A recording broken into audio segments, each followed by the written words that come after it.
A senior manager with Wingxing, a leading animation company in China, has said that the upcoming China International Fair for Trade in Services will offer a platform to showcase the progress in China's animation industry. This year's edition of the CIFTIS, one of the world's largest and most comprehensive fairs for trade in services, will be held in Beijing from September 2nd to 6th. 我们是一家聚焦在做原创儿童动画的企业，我们旗下非常有影响力的 IP 就是猪猪侠、百变校巴。这一次呢，我们也是把我们高水准的一些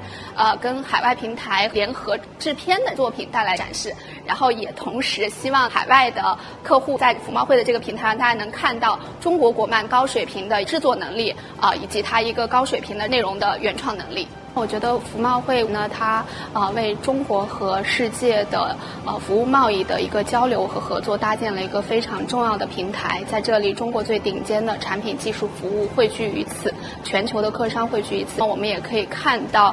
中国的和海外的这些服务贸易的不管从市场的规模到双方的交流以及一些创新合作方面，都有非常多的进展。